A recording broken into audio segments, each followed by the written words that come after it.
You are immediately filled with memories of Grenfell when you watch something like that, and obviously pray and hope for those unaccounted for, which dwarfs, of course, the number already confirmed dead, 44 confirmed dead, hundreds unaccounted for, and you fear the worst. Yeah, so the other aspect of the story is that 3 construction company executives have been arrested on suspicion of manslaughter, and this is connected, and I think this is why it's interesting you mentioned Grenfell, this is connected to flammable materials, including mesh and plastic sheets, that I guess the investigation is looking into whether that allowed the fire to spread more quickly. We can see the devastation there on the screens, obviously.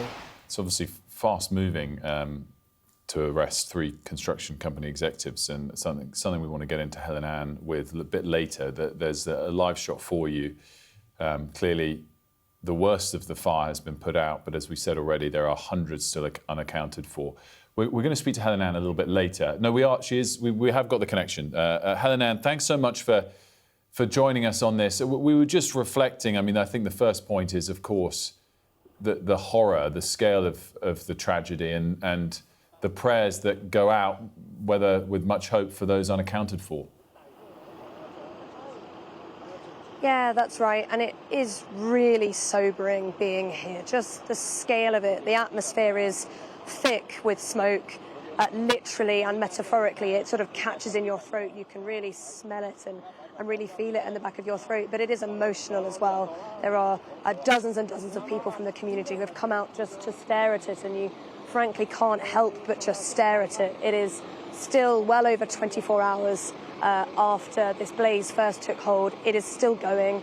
There is only 3 of the 7 buildings that caught fire that are under control. The others, you can still see just pockets of flames that kind of come and go as the fire services desperately try and bring it under control. And really behind every blackened window that you see there are lives, there are homes, there are possessions, there are memories, and that really, I think, accounts for so much of the shock and horror that we've seen from people here who've just come to look on at their homes and the homes of friends.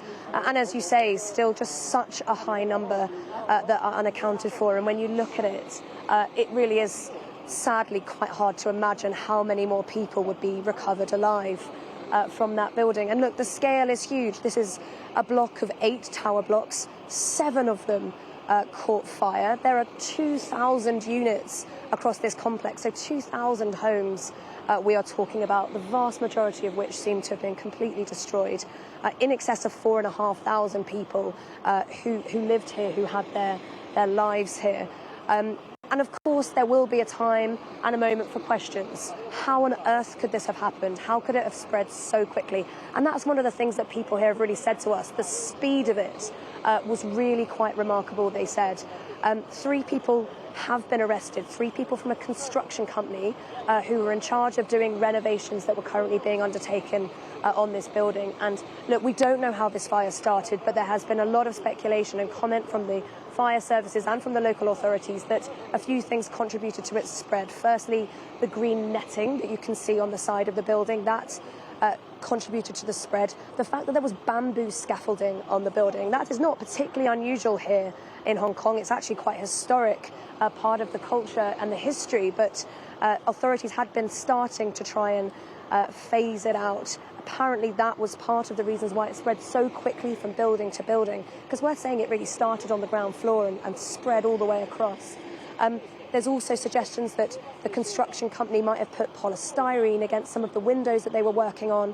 That might have also contributed to the spread. But look, I think the time for accountability will come. For the moment here, it feels that the priority is treating the injured, of which there are dozens, finding the missing, of which there are still hundreds, and reflecting, really, taking a moment to pause, to watch, to remember. As one woman said to me just now, there is nothing we can do other than come here, pray, bring supplies, volunteer, but it is a desperate time, I think, for many here, and the long waiting for news, I think, in many ways has only just begun.